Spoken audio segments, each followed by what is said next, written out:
Visuals మీరు చూస్తున్నారు. వాళ్ళు వెళ్తున్నప్పుడు ఒక టర్బులెన్స్ లాంటి పరిస్థితి లేకపోతే ఏమైనా టెక్నికల్గా ఏమైనా జరిగిందా? విమానం మీరు చూస్తే ఒక్కసారిగా ఇలా ఇలా వణికిపోయింది ఏకంగా. వాళ్ళందరూ కాపాడండి కాపాడండి కాపాడండి అంటూ అరుపులు. మరోపక్క దేవుణ్ణి ప్రార్థిస్తున్న వాళ్ళు మరికొంతమంది. మీరు చూస్తే పూర్తిగా షేక్ అయిపోతుంది. ఒక మెరుపులు మెరుస్తున్న ఆ లోపల ఒక గ్లిటర్ మీరు చూడొచ్చు. ఒక మెరుపులు లాంటి సిచ్యువేషన్ మనకు కనిపించింది. మమ్మల్ని కాపాడండి అంటూ వాళ్ళు భయభ్రాంతులకు లోనయ్యారు. ప్రాణాలను అరచేతిలో పెట్టుకుని వాళ్ళు ల్యాండ్ అయ్యేంత వరకు వాళ్ళకైతే కొంతమంది కమెంట్ చేయడం జరిగింది. దాంతోపాటు కొంతమంది వాళ్ళ ట్విట్టర్ హ్యాండిల్స్లో కావచ్చు లేకపోతే సోషల్ మీడియా వేదికగా రియాక్ట్ అయ్యారు. మేము బతుకుతామని నమ్మకం లేదు. ఆ ఎక్స్క్లూజివ్ విషయాస్ మీరు చూడడం జరుగుతుంది. ఒకటి కాదు రెండు కాదు, ఏకంగా 227 మంది ప్రయాణికులు ఆ విమానంలో ప్రయాణం చేస్తున్నప్పుడు మీరు నేను అదుగు అదుగు అదుగు అదుగు మధ్యలో మీరు చూడొచ్చు. ఒక్కసారిగా మెరుపు లాంటి పరిస్థితి. అంటే అక్కడ వాతావరణం ప్రతికూలంగా ఉంది. ప్రతికూల వాతావరణం ఒక్కసారిగా వాళ్ళకి ఇబ్బందికర వాతావరణంలోకి నెట్టేసింది. ఆ ఇబ్బందికర వాతావరణంలోకి నెట్టిన నేపథ్యంలో పైలట్ చాలా చాకచక్యంగా వ్యవహరించాడు. నిజంగా చెప్తున్నా, ఇక్కడ ఆ విమానానికి సంబంధించి నోస్ అంటే ముందు భాగం ఉంటుంది కదా, దానికి డ్యామేజ్ జరిగిందని కొన్ని వార్తాపత్రికలు కావచ్చు లేకపోతే న్యూస్ అవుట్లెట్స్ కావచ్చు రాసుకోవచ్చు అంటే అర్థం చేసుకోవచ్చు. అటువంటి ప్రతికూల వాతావరణంలో ప్రయాణించింది. 27 మంది ప్రయాణికులు తమ ప్రాణాలు దక్కుతాయో లేదో అంటూ భయభ్రాంతులకు లోనే. ఒక్కసారి ఆ విజువల్ చూద్దాం, మళ్ళీ ఇన్ డీటెయిల్ గా మాట్లాడుకునే ప్రయత్నం చేద్దాం. ఆ విజువల్స్ చూద్దాం.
చూసారా ఒక్కసారిగా అక్కడ ఆ కేకలు, ఆ అరుపులు, దాంతోపాటు భయభ్రాంతులకు లోనైన తర్వాత వాళ్ళు కూర్చున్న కుర్చీలు కదులుతున్నాయి.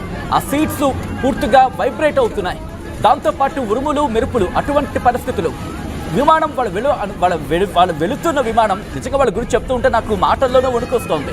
ఎందుకంటే విమానంలో ప్రయాణం చేసిన పరిస్థితుల్లో ఒక్కసారి టేక్ ఆఫ్ అయిన తర్వాత ఇలా ప్రశాంతంగా వెళ్లాల్సిన విమానం ఒక్కసారిగా ఏమైనా టర్బులెన్స్ వచ్చినప్పుడు కావచ్చు లేకపోతే క్యాబిన్లో ఒక్కసారి అనౌన్స్మెంట్ వచ్చినా చిన్న భయం అనేది ప్రారంభమవుతుంది. అటువంటిది ఒక్కసారి చూడండి, ఇలా ఇప్పుడు మనం కూర్చున్నాం, ఇలా కూర్చున్న కూర్చి ఒక్కసారిగా ఇలా వణికిపోతుంది అనుకున్నప్పుడు ఎటువంటి భయం వేస్తూ ఉంటుంది.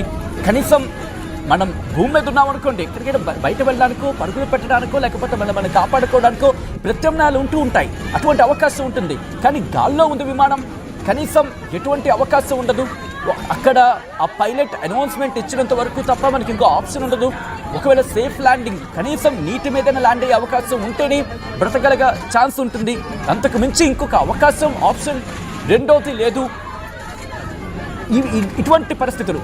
ఇంకో విషయం తెలుసా, ఈ విమానానికి సంబంధించి ఆ ముందు భాగం, ఆ ముక్కు ప్రాంతం ఉంటుంది, అంటే ఆ ముందు భాగం ఉంటుంది కదా, నోస్ అంటారు కదా, ఆ ఫ్లైట్కి సంబంధించిన నోస్ అది డ్యామేజ్ అయింది. అంటే ఏ స్థాయిలో అక్కడ ప్రమాదం జరిగిందో అర్థం చేసుకోవచ్చు. ప్రస్తుతం వీళ్లకు సంబంధించి సమాచారం ఇంకా పూర్తి స్థాయిలో తెలియాల్సి ఉంది. వీళ్ళందరూ కూడా బ్రతికి బట్ట కట్టాలని చెప్పి అందరూ ప్రార్థించుకున్నారు, ప్రతి ఒక్కరు కూడా. ఎందుకంటే అక్కడ ఆ వైబ్రేషన్స్ కావచ్చు లేకపోతే ఆ ప్రతికూల వాతావరణం కావచ్చు ఆ స్థాయిలో ఉంది. మేమెవరైనా బతికి బయటపడతామా, కనీసం బతుకుతామా, బతికి బట్ట కడతామా అని చెప్పి వాళ్ళు భయపడ్డారు. ఆ సందర్భం. ఇప్పటికీ క్యాబిన్ క్రూ కావచ్చు వాళ్ళందరూ వాళ్ళకి సముదాయించే ప్రయత్నం చేశారు. ఫ్లైట్ని అక్కడ అదుపులోకి తీసుకొచ్చే ప్రయత్నం జరుగుతోంది. భయపడకండి, అయినప్పటికీ ఎవరికైనా ప్రాణమే కదా, ఎవరి ప్రాణం మీద ఎవరికి తీపి ఉండదు. అందులో గాల్లో దీపంలా మారిపోతే ప్రాణాలు ఇక ఏముంటుంది? జరగడానికి ఏమైనా జరిగితే కనుక బహుశా ఇక అమ్మ అనే పిలుపు కూడా పక్కవాడికి వినిపించదేమో.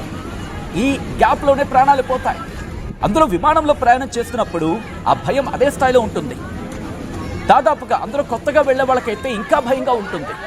ఆ టేక్ ఆఫ్ తీసుకున్న సందర్భంలో మీరు కూడా ఎప్పుడైనా ఇటువంటివి ఫేస్ చేస్తుంటే కమెంట్ చేసే ప్రయత్నం చేయండి, నేను చదివినిపించే ప్రయత్నం చేస్తాను. కొత్తగా వెళ్ళిన సందర్భంలో టేక్ ఆఫ్ తీసుకున్నప్పుడు నాకు ఊపిరి బిగబట్టినంత పని అయిపోయింది. ఎస్, అలాంటి ఎక్స్పీరియన్సెస్ ఉంటాయి చాలామందికి. కొంతమందికి జెట్ లాగ్స్ ఉంటూ ఉంటాయి. ఇంకా ప్రయాణం చేసిన తర్వాత అది ఇంకా పరిస్థితి వదలవు. సో అటువంటి సినారియో అక్కడ గాల్లోకి వెళ్ళిన తర్వాత కొన్ని వేల కిలోమీటర్ల ఎత్తులో, కనీసం కొన్ని వందల కిలోమీటర్ల ఎత్తులో మనం ప్రయాణం చేస్తూ ఉంటాం. ఆల్టిట్యూడ్ 15,000 అని చెప్తూ ఉంటారు పైలట్ చెప్పినప్పుడు. అమ్మో, ఇంత ఎత్తులో ఉన్నామా? ఇంకా అంత ఎత్తులో ఉన్నప్పుడు ఒక్కసారిగా జరగడానికి జరిగింది. ఈరోజు అదే జరిగింది. ప్రతికూల వాతావరణంలో ఇది ప్రయాణించిందా, మనకి ఇంకా పూర్తి స్థాయిలో క్లారిటీ రావాలా, లేకపోతే టెక్నికల్ గ్లిచ్ వచ్చిందా అనే అంశానికి సంబంధించి ఆ విజువల్ చూద్దాం.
అదిగో మీరు చూస్తున్నారు ఆర్టీవీ స్క్రీన్ మీద ఎక్స్క్లూజివ్ విజువల్ మీరు చూడడం జరుగుతోంది.